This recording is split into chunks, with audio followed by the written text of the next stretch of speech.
Hey there, this is Pete Townsend from Norio Ventures, and welcome to Money Never Sleeps, a podcast that looks inside the head of entrepreneurs and at the crossover of startups, enterprise, finance, technology, and life as we know it. This episode of Money Never Sleeps is sponsored by PAT FinTech, the training partner that demystifies fintech and digital finance for financial services professionals. We've got Brian McDonald back on the show this week for part 2 of our 2-part series on M&A and fundraising for tech companies. This week, we'll take a closer look at what to think about when you're thinking about selling your business or just taking some money off the table. So let's just step right back into the chat with Brian McDonald at Bay Advisory on this week's episode of Money Never Sleeps. Money never sleeps, pal.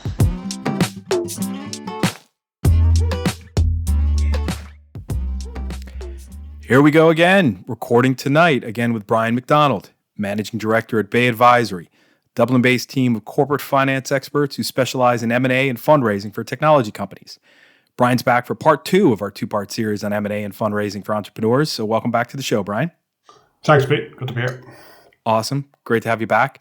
So with part 1 in the bag from last week, as I say, we're now going to do a deeper dive into prepping your business for a sale, all the things you need to think about before looking for a buyer or even a strategic partner. So for all of our listeners, check out part 1 on episode 118 for all of the background information on Brian and his inspiration for launching Bay Advisory back in 2018. But Brian, just in case people end up starting with this episode, just give us a 10-second intro to yourself and Bay Advisory one more time. Sure. Brian McDonald, obviously. We are a Southside corporate finance advisory house focusing on advising technology businesses, doing Southside mandates and fundraising mandates for entrepreneurs. Awesome. Thank you. So just digging right in, one of the comments that came back from last week's episode was from the quote that we put into the LinkedIn post about how when an entrepreneur wants to sell their business, what it really means is that they want to de-risk or simply just have a family life again. The individual's comment on LinkedIn, I can't find the comment now. I think it's gone. I think someone deleted it. They said that what it really means is that it was all about the money and they were never truly passionate about their business.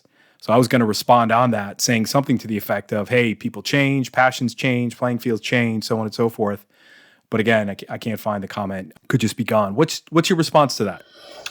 Look, I think it's really important to remember that there are plenty of valid business models. And it's a perfectly valid business model to want to run a business that you never have any intention of selling.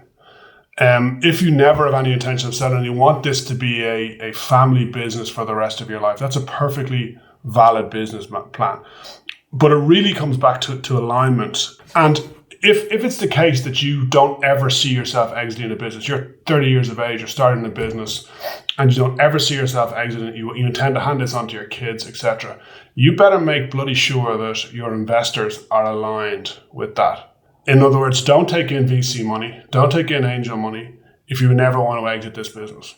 Yeah. If you never want to exit this business, you want to bootstrap this business with your own capital and take it from there.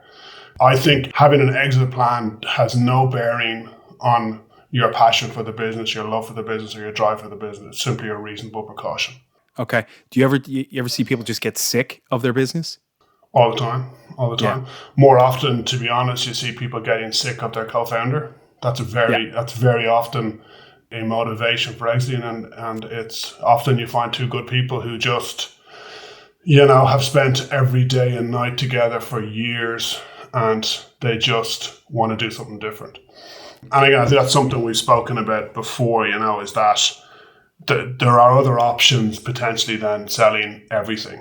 And one of the things I'm very clear on with our clients is that there is a tendency in Europe and probably in Ireland particularly to sell early, to sell particularly tech businesses once we get a level of profitability to want to exit and walk away.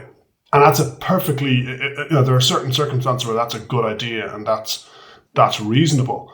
However, if the motivation you have is around looking to take some cash off the table or looking to change your role, you don't necessarily have to sell all of the business. You can find some sort of a strategic partner, a strategic alignment. So I think, overall, I think to answer that question directly, I don't agree that having an exit plan equates to some sort of a lack of passion or some sort of a lack of commitment to a business. But it has to be something to consider at the very start. Like even when you go into something like this, like you said, if you want to keep it in the family, then you kind of go into it knowing that, and that alignment piece. I think you're dead right. You see a lot of talk amongst even VCs and stuff. They have mixed kind of views on the idea of founders kind of cashing out a bit or selling sort of secondary shares at some point. But there's the other view that they should be allowed to do that. They should be entitled to do that. They put the blood and sweat and tears into it for a number of years. They should be allowed to take some money off the table from a lifestyle point of view, because it still really keeps them in the business. Because I think there's one of the key questions VCs consider is this kind of skin in the game question. And you see a lot of this in later stage investments with PE firms or whatever. They are often very concerned by a founder who wants to take too much cash out, because they always want them motivated, always want them aligned with each other. And the concern is that if you're a guy who's been working really hard on your business for 20 years and you're suddenly getting a couple of million quid in your back pocket, will you have the motivation to get 20 million quid more in your back pocket and to deliver a return for the VC or the PE player? So there's always that concern around skin in the game. For me, there's almost a reverse of that, is that in some ways, by taking the pressure off to an extent, the founder can change his role. And very often you see that, where the founder changes his role from become much more strategic. Not the guy who's spending hours coding. He now becomes the guy who's stepping back and taking on a strategic role. And more often than you might expect, that works. Sometimes that founder is never going to be a strategic guy. He's never going to be the guy to take it to the next level for the PE firm. He's never going to be an executive. But often you do see that these type of guys, who are obviously very smart to have built the business in the first place, are able to take it to the next level. But again, it gets back to the point you've made, Owen, and I've made several times. It's around alignment and it's around clarity with stakeholders in terms of direction of travel. Looking at kind of the very first inkling of an entrepreneur's mindset shifting into sell mode, what's the first thing they should do? And don't say call me. Well, I was just going to say most corporate finance providers will say call me. I wouldn't. I'd say talk to someone who you really trust. And what you want to get to the bottom of is, I don't want to hear the action. I want to hear what the result is. I want to hear, if I'm a friend of yours, Pete, and you're telling me I want to exit, what I'm saying is, tell me where you want to get to. Don't tell me what you want to do. Tell me where you want to get to. Because then you have options. Just because you want to take a few quid off the table doesn't mean you have to sell. Just because you're really blown out, having worked far too hard for far too many years, doesn't mean you have to sell. It could mean that you got to get some executive help. That it's time to push the button on an executive team. It's time to maybe open up that share option pool and get a really, really high level, high caliber executive to help you. So I'd always focus on what result do you want from this, and then back solve. If as a result of that, there's a couple of things come out. I want to do something fundamentally different, and we see that a lot of founders say, look, I love the buzz of a startup. I now want to go and commit to something entirely different. And then the challenging questions I'd ask if it came to me is, well, do you still want to be involved in this business at all? Because there's still an option to keep a minority share and to keep some skin in the growth in the future. Or, and most founders answer this very firmly, or do you just want to move on to something and gain the headspace? And most founders who want to sell early want to get that first exit done and have headspace for something bigger and better. So very often you see that sort of motivation where it's almost the opposite to what was asked in the first question, is that the financial logic would be not to exit, but the emotional logic and the emotional reasoning is that they want to exit. They want to exit, and even though they know they're leaving a few quid on the table, leaving a few quid behind, they just want to get out to go to the next thing. And that's a perfectly valid motivation if that's what they want. They don't even want to keep the minority piece that could be very lucrative in the future. Interesting. And for those that do want to stick around, right? Like you said, move into a strategic role. Do you ever help source that replacement CEO? We would occasionally. I mean, it's not our direct game recruitment, and we have partners who we use. There's some really good specialist tech recruiters in the market. There's one in Dublin called Ingenio who we use quite a bit, and we have a lot of time for specialist tech recruiters. So we wouldn't typically do that sourcing, but we'd certainly help with establishing the need for that, and that can be part of an overall strategy. So again, a situation that happens a lot is founder comes to us and say, I want to exit. I say, well, how, and the motivation again is to pay the mortgage off or to get a mortgage, or I've got kids on the way, I need to be able to support them. So often what would happen is, well, look, let's sell 40%. You take 6 months off. We're going to bring in a COO, and these guys are going to bring it in for you, and they're going to drive the growth of the business for you. You can take a bit of a backseat for a while, come back refreshed to drive again. You're a significant minority holder, and you now have potentially some big cash firepower behind you as well. So again, there are lots of those types of solutions that we can often get to. There are having that ability to scale a business to those upper echelons of revenue levels is a skill that not everyone has, and nor is it something that everybody wants to do, right? I think that's exactly right. I think you do often see guys who are built to get a business to 1 million of revenue, who are just all about that buzz of the first few years. As soon as they start to have to be more structured potentially, or have a reporting line or a reporting process, it just doesn't work for them, because they're mavericks, for want of a better word. You do see that quite a lot, and they want to go from startup to startup to startup. And again, that's a perfectly valid approach. And there are other guys who really want to grow with the business and move with the business and become longer term players. Gotcha. Makes sense.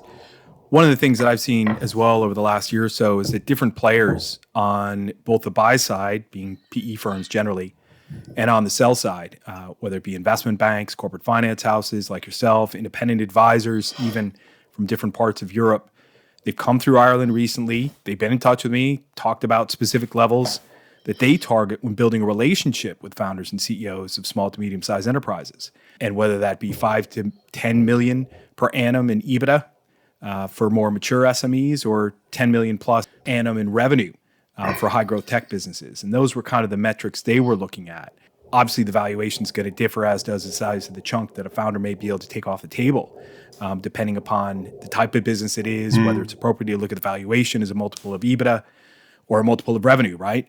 Do you have any of these kinds of metrics that you kind of walk folks through when you're first thinking about an exit? Yeah, we would. There are plenty of rules of thumb. I mean, you hear regularly here, for example, SaaS, software as a service businesses are valued at 7 times revenue. And, there's kind of a magic 8 ball where it's churned and you chuck out 7 times revenue. I mean, one of the elements we focus on repeatedly, and every time it proves to be worth doing, is really digging down into what's true recurring revenue, particularly in software businesses. Very many software businesses we find call themselves SaaS, for example, but really they're consultancy businesses wrapped up as a SaaS business. Yeah. So when we're looking at a business and we're valuing a business, we're looking really heavily on what's the real recurring. So we talk about passive income. When we talk about recurring, we talk about passive income. If it's not passive income, that's your perfect Microsoft Office suite. Passive income, bush. Very often and then, the other end of the spectrum is, say, Accenture, which they never call themselves a SaaS business, in fairness, but you do see some business around the place who are more like Accenture than they are like Microsoft. Yet they expect to get these SaaS revenue multiples. And that disconnect between expectation and reality is I think, made worse by these rules of thumb that you hear dotted around the market. So, we tend to run a million miles away from those types of rules. And the very first thing we'll do if the client comes in and says, a Billy down the road with a SaaS business got 6 times revenue, so I'm a better business, I should get 8 times. We hear that quite a lot. So you spend a lot of time, we use various software platforms that look at what deals were actually done, what the valuation actually was. And there are relatively few businesses that get pure software multiples. And there are almost no private businesses that will get public valuations equivalent to the public market in the US. So, it's a bit of an alarm bell when a client comes into me and says, Microsoft is valued at X. Therefore, if I apply this to my revenue, I should be valued at, the same X. And there's a lot of work up front with the client on that around managing expectations. Now, one of the issues that you have to be careful with when you're engaging the client, when we look at clients, is that we're very well aware that our business, I think we mentioned this last week, our business is very focused on getting deals done. So the good clients are the ones who say, well, hold on, how do I know that you're not just going to give me a lowball valuation to make it easier for you to get this away? And I will call that out really early and say, there are some people in town who will lowball the valuation so that it's a classic, manage expectations, under promise, over deliver. And we got to be really careful that we don't either come across as that or fall into that tendency. You got to really make sure that you're delivering for your client and that you're not simply delivering for a transaction. And this gets back to, some of the points I made earlier in previous conversations about the importance of walking away, the importance of having an advisor who's prepared to tell you to walk away. And we do that all the time because it's worked for us in the past. And what I mean by that is that we've told clients to walk away from a transaction, which we knew would mean that we wouldn't get our fee. And they've come back to us for years subsequently. We've done 2 or 3 transactions with them since. And they keep coming back to us, and they're much bigger than they, typically a business that size would be going to a much bigger corporate finance house, but they come to us because we told them, don't sell your business, you're undervaluing it. That's our passion, is to actually be an ethical corporate finance house. Sorry, I'm getting on my hobby horse a bit, Pete, so stop me. Yeah, no, it's good. When the bullshit starts, right? No, it's good. And I mean, I get that, I definitely get that feel off you, Brian. What I'm thinking is that on the valuation specifically, right, is that have a look at the revenue, peel away anything that is not passive revenue, for example, for a SaaS company or someone who's defining themselves as a SaaS company, because that uncertain revenue stream, or at least less certain revenue stream that can come from, the ups and downs and chunks of consulting type revenue, it's unpredictable. And it, like you said, it shouldn't really be included in the valuation. But is it just that you come up with a number that you think is this revenue can be relied upon, and then we're going to put a multiple on it? Is that as simple as it is, or is there more to it? That is one of the methods we use. One of the methods would be as simple as that. We would apply other methods as well, and we'd look at, there's the classic scientific, there's a more scientific approach, which would be, discounted cash flows, etc. Now, discounted cash flows are less reliable with early stage businesses. They don't really work quite as well, so we wouldn't do a whole lot of DCF. Our predominant methodology would be taking an enormous universe of transactions, and then what we would do is we would look at a criteria and we'd eliminate based on that criteria till you get to, about 20 to 50 transactions that are reasonably similar to this type of business. You're never going to get a replica. And we'll then just narrow down and look at those transactions. And then we'll start looking at what's reasonable. We'll then take a look at a whole different variety of data, and we'll put it all together and come up with a range, what we think it's worth. Okay, that's really interesting. I didn't know you went to that lengths of looking at 50 to 70. And we start with much more than that, much bigger cohort all around the world. And then we just filter them down. This is a 10 million turnover business. Let's eliminate any deal that was done with a business that was a turnover below 1 or above 100. Then we'd look at another criteria and we'd filter it down in that way. So you'd be looking at very many deals to get to the valuation. Okay. And having that range then, what are some of the types of things you need to do to position a business within that range in the market with potential buyers? I think there's a couple of really important elements of this, and I just won't answer your question directly, but I will come back to it. One of the biggest factor, and you rarely hear it said for me in terms of getting that top valuation, is that the seller focuses on the business during the process. And what I mean by that is that there's a reason you're paying me and you're giving me a fee. It's so that I manage the process. My team manage the process. We do the financial models. We do all that sort of work. We manage the data room. We answer the questions on your behalf initially. And he or she doesn't get really heavily involved in the nitty gritty of the process because they need to keep delivering EBITDA. The best way of destroying valuation is where my IM that we've produced on behalf of our client has overestimated the performance at the point of sale, because that gives all the negotiating leverage to the buyer. He says, Brian, look, you told me this is a 5 million EBITDA business. You only delivered 4.5. Mechanically, it's reduced. And you're immediately on the back foot. Whereas if she delivers 5.5 million EBITDA, I'm immediately saying, you know what, you put a very good bid in here, but you better get this closed quickly because this business is on fire. And if you're not careful, you're not going to get it at that value because this is really increasing. So that just changes the dynamic completely from a buyer who's really keen to close this to a buyer who's saying, hold on, is this business, not delivering what it said it would? Let's take our time. Let's see if we can get another month's data before we close this. That's the single biggest factor in delivering a high return within that range that we always indicate. By a mile, Pete. This episode of Money Never Sleeps is sponsored by PAT FinTech, demystifying fintech and digital finance for financial services professionals. PAT FinTech enable financial services professionals to transform their capabilities into the digital age, with dedicated virtual training programs geared towards those that can develop, deliver, and monitor optimally customized user experiences balanced by appropriate governance, control, and oversight. To learn more about PAT FinTech, go to moneyneversleeps.ie/PAT FinTech.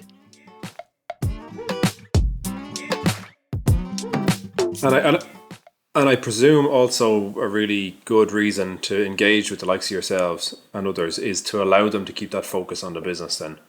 Because like I said, if they're getting bogged down in the nitty gritty of the sales process and the IMs and the questions and the data room and all that, there tends to be, I'm sure for some founders, there tends to be, oh look, we have a potential buyer, let's put all our eggs in that basket and that's the only thing we'll focus on. Let's get this sorted, and they lose focus on. And one of the things that you see, and there are various ways in which deals come. One is where the case we've spoken about so much, which is, a seller comes to you rather and says, I want to sell my business. And eventually we get to a point where we're selling the business potentially. But far more often, or at least as often, the seller has an approach.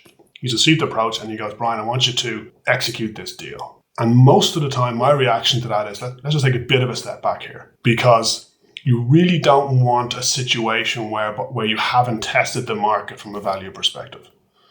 Because whilst I'll do a desktop valuation of this business, and I'll be confident from experience that it'll be thereabouts. But really the best way of testing how much your business is worth is to get 4 or 5 different offers for it. Mm-hmm. That's the real best way of testing it. Now, there's two dangers when you're approached by a party and you're looking to execute on that one term sheet and go, is that you have to really trust that potential buyer, because they know that they're immediately effectively in exclusivity without having done anything for it really. And very often later in the process, that number will change for something that's been found in diligence. And very often you've got to the point where you have no backup now. Not only are you going back a step, but you're going back right to the very start if that buyer walks away. Whereas if you go through a process, you've eliminated potentially 2 parties before you've gone exclusive. So if the preferred buyer starts playing silly buggers, all you're going back is one step. Now, it's not ideal if you go back to someone you've eliminated from a process, but you have options at that stage. Now, where it does work, if you get an approach, is where it's from a very credible party. If a very credible party who has a very good reputation in terms of executing deals, you'd be more relaxed. But even then, I'd always encourage my clients to, look, even if you're not going to do a full process, if you really like this offer, let me at very least have a look around. Let me at very least kick the tires and see if I can get a feel that this valuation is about right. I'll do my desktop work and I'll tell you my valuations work, but also let me just talk to a few parties in the market and say, theoretically, if you saw a business like this, what would you pay? Yeah, and as you're sharing these details, Brian, I'm thinking about some of the deals that I've been involved with way back when in the corporate world, which is at a much higher level valuation, and just seeing the process as it goes through from the very first offer all the way through to the final deal agreed. It's like night and day. So it like you're saying, as you go through the deal process, the longer that deal process extends, the more variables get introduced, right? And that Absolutely. must be quite a challenge to manage. Yeah, I think it is, and in many occasions you need a deadline. You need a reason, and you need to keep to that deadline. You need to feel as though every process needs to get done by a certain point in time, because if it feels as though there's a never-ending process, then you're never really get into a proper commitment and a timeline to end this. And we do see deals that are on their last legs and should have been shot weeks ago, but people are just going through the motions before they actually walk away. And you can tell that by some of the questions. If they're coming, if a lot of the questions are kind of negative, or they're, really focused on problems in the deal, and very often a potential buyer, no more than anybody else, is slightly embarrassed, slightly cringeful to say, "Oh, I got to kill this deal now. I know, but let's see if I can find some other way of looking at it, or let's see if I can," and where it should have been killed weeks ago. I'm sure you've seen that in the corporate world where a deal just goes on that needed to die a long time ago. Yeah, absolutely. But when it's a smaller business and where you've got, a founder with emotional ties to it, that's where it can be a different situation. Mm. When you think about the process for coming up with a panel of buyers, right? How much do you rely on the founder to identify whether it be their dream buyer or a few potential ones versus you and the team coming up with those that may be suitable buyers? I mean, it'll always be a joint effort. One of the things we always stress to our clients is that we're not brokers. We're not the type of corporate finance house that will just introduce you to a potential buyer and walk away, or have this, enormous list of contacts that will, and we'll introduce them and walk away. No, the process is really sitting down with the founder. And most of these spaces, we'll know the space. We'll know deals that have been done recently. We know who's active in the deal doing market. Generally, the founder or the person who's selling the business, they will know the market much better than me. So they'll know all the players intimately, particularly where it's a corporate rather than a financial acquisition. We'll always know the financial players around town and which financial player will be interested in this business. Generally, the founder will know who would be interested in this business from a bolt-on perspective, from an industry perspective. But it's always a joint effort. If you were to ask me, most of the time, a seller will know the potential buyer.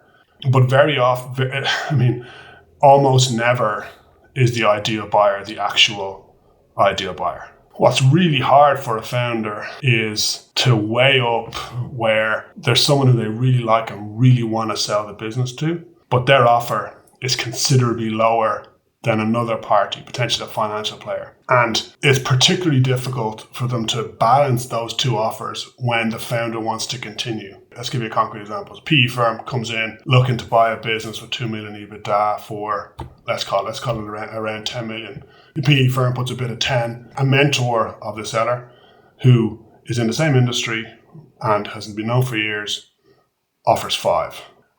Most founders say, I really want to go with him. But what we have to do then as Bay Advisory is say, okay, this might be your ideal buyer, but he's offering 50%. So you have to really like this guy for it to be worth it. Now, it gets more interesting when, let's say, the PE provider's at 10 and the mentor is at 8.5. That's when you start saying, well, you know what?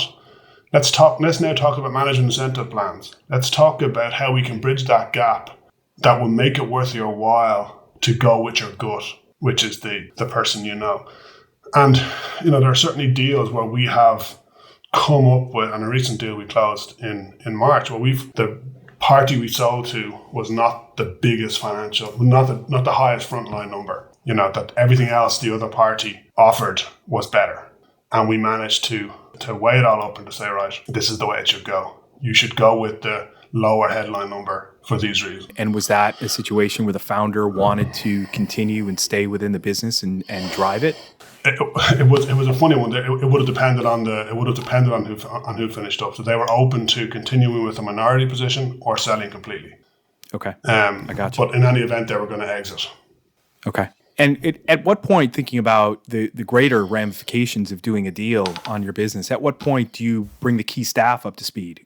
So normally management will get involved relatively early, senior management relatively early. So usually I'm dealing with, the majority shareholder and one person from quite early in the process. Once we get into diligence, normally the senior management team will all be informed when you've opened the data room, because first of all, the buyer within a couple of weeks of the data room being opened is going to want to meet the management team, particularly if it's a In fact, in almost all circumstances, the management team is going to have to be introduced to the buyer. So at that point, management will come in. The difficulty always is where do you cut the line? Because what you don't want to do is on the first day of diligence. So let's talk to the timeline. Diligence takes 3 weeks. After that, 4 weeks probably. After that, you're moving into a legal process. Best case takes 4 weeks to do. What you don't want to do is to inform all staff at the start of that diligence process. Because A, there's nothing they can do with the information. It's only going to play with their head. It also potentially could distract them, and to my previous point, may end up with the business not performing as it should during the process. So it's a question of where do you draw the line between senior management, who have to be informed and who need to be there to drive the exit, and the rest of the team. And that's a tricky one. But generally, I would say with senior management, they need to come in quite early. With other staff, it's got to be just as you're inking the final deal. And I think one of the other risks of informing staff too early is that they perhaps mention something to a customer. And at what point do you share this with customers? Yeah, the customer thing is interesting. So customer, mostly we wouldn't provide customer information to the buyer until very late in the process. Okay. And actually the customer information is usually most important for the buyer because they want to make sure that the customers aren't going to walk. And then in diligence, they'll always be very interested in change of control clauses. Particularly, there's lots of customer concentration. So what I mean by change of control clause is that some contracts of the customer will have the ability to finish the contract in the event that there's a change of control of the business. And that's the big red flag for a potential buyer because they're in a situation where day one, they're at risk of losing all their customers. So often the buyer will try and meet the customer, their major customers, just pre-signing and ask that question. Just to be clear, you're happy enough to stick around. This is, and usually you'll be talking about the growth story and how we're going to continue doing what we're doing and continue to provide the great service that you have.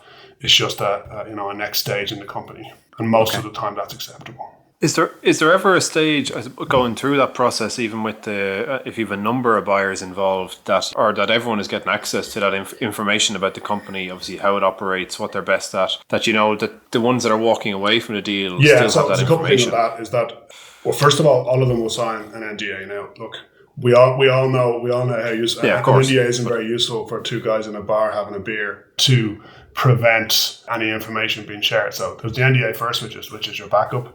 We'll always have a two-part diligence where the second part of diligence will hold back sensitive information. So we'll anonymize customer information, we'll anonymize staff information until we've got to preferred bidder status, which is only one party. And we've got preferred bidder status, we've accepted their offer, and we're just moving into legal implementation. And that's how we try to mitigate that risk. But there's always a risk if you go too wide. A couple of things can happen. If you go too wide in the market, there can be a stench of desperation. In other words, everybody in the market is being offered this business. That's the first point. And then there's a second point around everybody now knows your business in detail if you're not careful. So they're the two ways which you manage that kind of confidentiality question on. Okay. In an era that we live in where everything is digital and so many B2B businesses will list on their website the names of their customers and those that they have big relationships with. Does that ever cause any complications or difficulties where the potential buyers know going in what relationships are there? I mean, it can do, and it depends on the type of business. Very often the types of business I sell are very sticky revenue. So the cost for a customer to shift are big, which actually paradoxically is what makes the value high in the business. So, I mean, I've seen a couple of occasions in deals, one that comes to mind in particular, where we had three parties looking at a business and we eliminated one party. And the next day, that one party approached three members of staff from the company that we were selling. Wow. Looking to take them on because they were the top sales guys. Wow. We, the member of staff told the CEO who told us, and we just kind of read the riot act. We didn't hear from them again. There are unscrupulous people around, and notwithstanding, I think my relatively affable approach, that sort of stuff, we come down pretty hard and we don't mess around. When someone messes around our clients like that, we'd be fairly stringent, let's say, in terms of we get the lawyers involved pretty quickly as well. And any thoughts on how the deal process can vary depending on whether it's a PE buyer or a strategic corporate buyer? They all differ. I mean, fairly broadly, a PE firm is looking at the business as a standalone entity. So they're saying, we want to acquire this business staff and all, and usually including the seller, particularly if he's really crucial, he or she are really crucial to the business. It's really important that for a PE buyer that whole business comes across, because they don't tend to have, they may have management panels, but they don't tend to have a management team they can just stick in. Whereas with a corporate buyer or an industry buyer, very often their play is an integration play. And they are very interested in knowing, and they're usually much more open to the founder exiting, because they feel as though their CEO could run both businesses and they get a synergy out of that. And they're usually very focused on the cost synergy side. So PE firms are generally focused on driving turnover through the same cost base, whereas corporate acquirers are very focused on the cost base, very focused on that integration play and that cost reduction play. Any stories to share from you said in part one on that there's a last minute hitch to every deal. Well, I can tell you the ones, I'll tell you the interesting ones, the ones that didn't happen. I obviously won't mention any names. So we had one deal, it was like midnight on a Friday night. We were just about to sign it, and I got a phone call from the UK, from the company, to say there's something strange happening here. And we were scratching our head. And look, as it turned out, this is an unusual time where we were actually on the buy side, but the seller had inadvertently transferred his data, all of his sales data out, and it had left the company. Wow. Details and everything. And we didn't really know what this meant. And I just thought it was just going to be a delay in the closing. But then once you pull that wire, you kind of found a few other things that had happened over time, that there had been pretty poor data compliance generally, and the deal didn't get done. We were literally about to ink it, about to transfer it, and ultimately the deal didn't get done. Wow. Well, I mean, releasing your client data inadvertently is pretty big. Exactly. But we wouldn't have, it's one of those things where you look back and you go, did we dodge a bullet in that one? Probably, it's one of those things where if we had been closing at lunchtime, we would have closed and probably would never have heard that. Would it have been a good acquisition? I don't know. But certainly, I think we would have had some GDPR issues a bit later on. Yeah. Was that before or after GDPR came into effect? It was obviously after. It was after, yeah. Oh, geez, I've seen some doozies going back years ago in the Bermuda days of, here, send this out, and it's a stack of 50 investor statements, and they went out to just the address on the top letter, right? Boom, done. So you got to be clear with your instructions about what data is where. Right? I've had another interesting one where we are in a lawyer's office here in Dublin, and at a fairly volatile CEO, and volatile in that they are, at that stage, most founders who have been through a long sales process and are very close to to realizing their dream of exiting the business, and that they're selling their baby, and they're conflicted, and they're there's a whole lot of emotions. But at the very last minute, there was a very small change to a warranty, and she literally put the pen down, said no, walked away, went home to her husband and family, sat there, wouldn't answer any calls, wouldn't answer any emails, and she came back in the next day and said, I will sign this now, but no further changes. And they relented. So what the message I learned from her is that crazy. She just was prepared to walk away on a point of that. It was quite a minor warranty thing. It might have meant kind of worst case that 5% of what she was selling for could have come back to the buyer in a very downside scenario. But she was just, no, this is it, thus far and no further. And the PE buyer just nearly had a heart attack, thinking this is normal. At the last minute, we chip away and get one more thing. Because a PE buyer, most buyers always want to know that they push you as far as they can. So you have to say no. At some point, you have to just say no. Because if you don't say no, the buyer just won't. The buyer won't know they pushed you as far as they can. And she lived this to a T.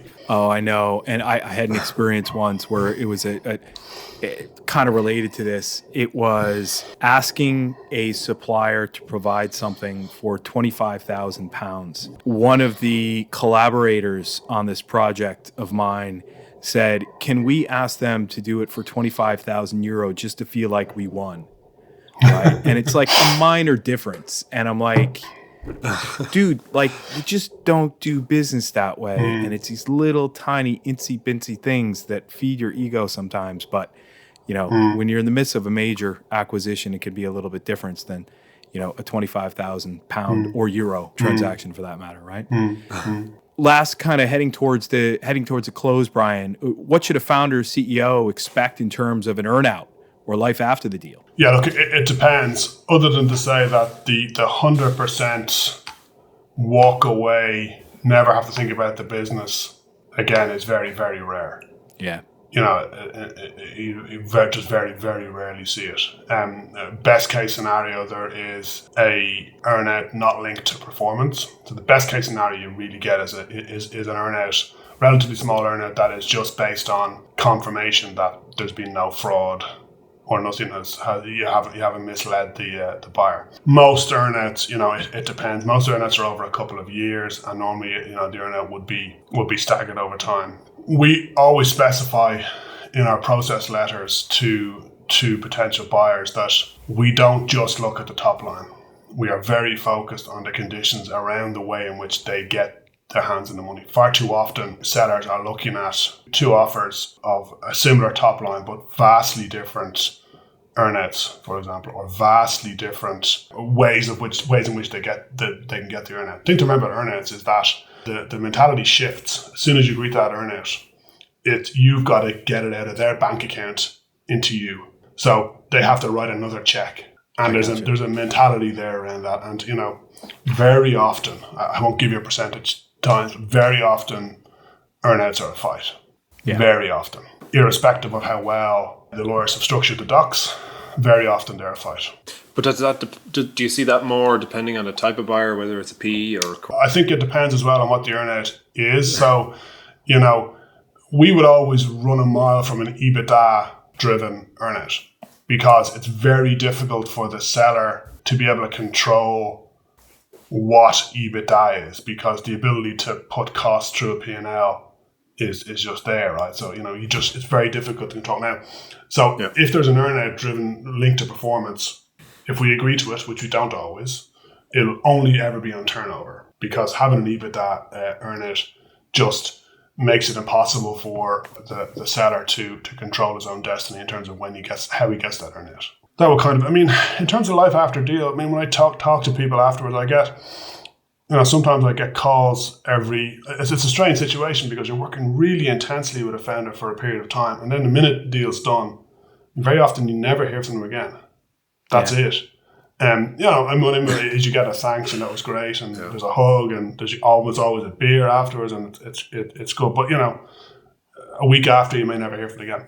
Other founders, I'm thinking one in particular, every 6 months we'll have a chat.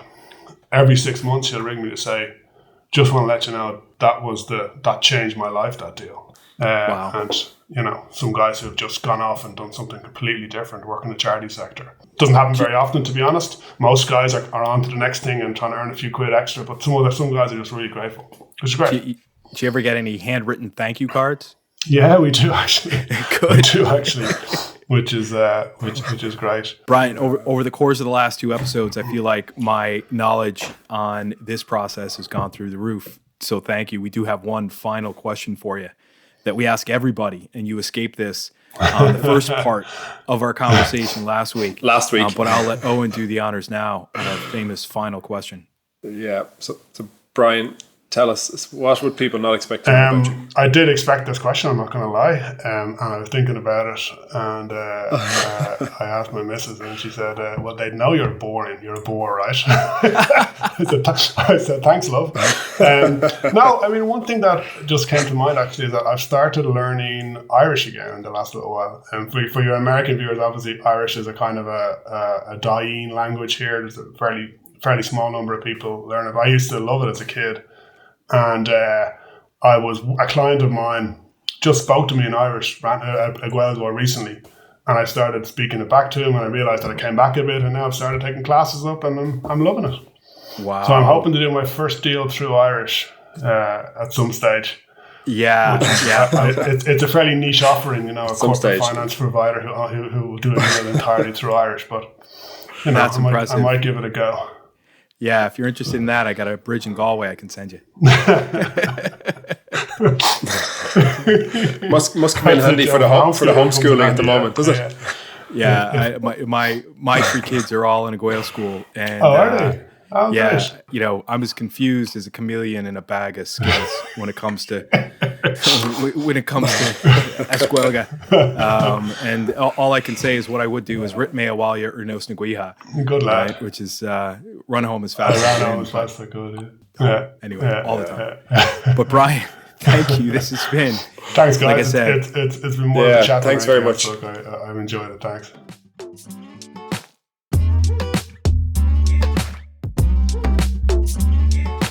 that does it for this week, folks. And thanks to Brian for opening up his mind to help us figure out why he does what he does. Remember, part 1 of this 2-part series with Brian is on episode 118. So go back and have a listen if you missed it. Links and show notes for this episode are on moneyneversleeps.ie, so check us out online. Also, you can subscribe to our Money Never Sleeps newsletter at moneyneversleeps.substack.com. If you're enjoying Money Never Sleeps and want to see it continue, make sure you hop on over to Apple Podcasts and give us a 5-star review. Or you can check us out on podchaser.com and also give us a review there. And don't forget Conan Brophy from Create Sound. He mixes and edits each episode for us and is an excellent media man to get in touch with when you're thinking about launching your own podcast. As for me, I help startups get their product to market, get customers, and finance their vision. You can find me on LinkedIn, Twitter, or at norioventures.com. You can follow Owen Fitzgerald on Twitter at OwenFitzgerald9. Finally, till next time, thanks for listening. See ya!